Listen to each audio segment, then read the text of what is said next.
قلب متابعين بسمة الحلوين. طبعا بما اني عملت معاكم الفسيخ لحد دلوقتي على مرتين ودي التالتة، بس النهارده ما شاء الله يعني احنا جايبين 3 ما شاء الله.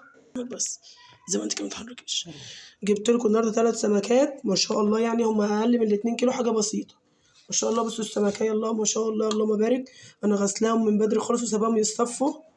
معايا هنا ملح طبعا كالعاده، ملح عادي برضو ما فيش ملح الرشيدي، ونص معلقه شطه ونص معلقه كركم. هنقلب ده كله كويس كده.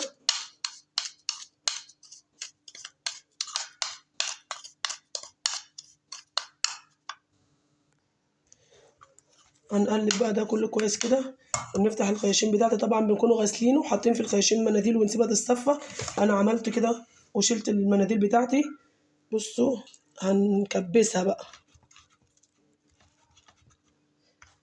طبعا احنا في الشتاء، احنا في الصيف كنا بعد كام يوم 4 ايام و3 ايام. في الشتاء ده هنسيبه 15 يوم كاملين، ما نفتحش عليه قبل 15 يوم. تقدروا تعملوا مشروع خالص من البيت يبقى جميل ما شاء الله يعني. بصوا املوها كبسوها، بصوا املوا الخياشيم على قد ما تقدروا. نفس القصة في التانية برضو.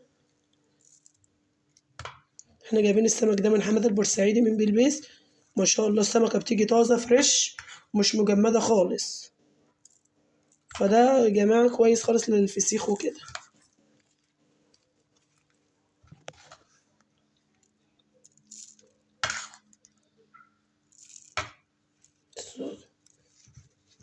كبسوها على قد ما تقدر، يكون منظرها بالشكل ده. هنحطهم كده، هنيجي على الاخراني. بصوا نعزلكوا الخياشيم بتاعته ما شاء الله لسه طازه يعني.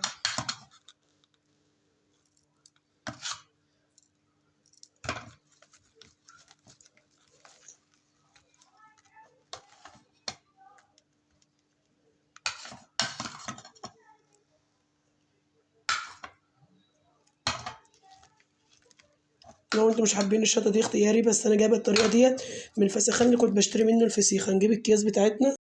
بصوا بقى كده احنا بنحط فسيخايه كده، هنا الراس التانية نحطها عكس، نحط الرجلين عند الراس. بصوا يعني بصوا عكس، دي راس هنا رجلين. بصوا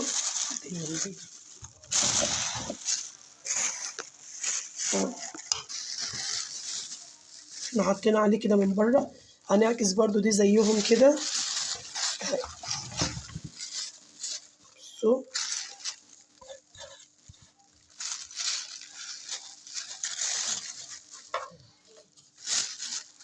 طبعا انا ما استخدمتش حوالي تقريبا 5 معالق ملح من الناعم ده اهو. مش عايزه احط ملح كده عشان ما يكونش حادق. انا اكتر من كده هحط بس شويه من الزيت. بصوا الزيت عادي اهو كده. وهقفل بقى الكياس دي، احطها جوه 10 اكياس 15 كيس، زي ما يكون عندكم كيس حطوا على قد ما تقدروا حطوا. وهنغلفوه خالص بالاستريبش راب ونشيلوه في مكان ضلمه ما يكونش فيه اضاءه، في مثلا في فرن البوتاجاز، في المطبخ بتاعك، في اي حته تكون ضلمه ما تفتحيش عليه الا بعد 15 يوم. وهنفتح عليه سوا ان شاء الله ونشوف هيبقى عامل ازاي.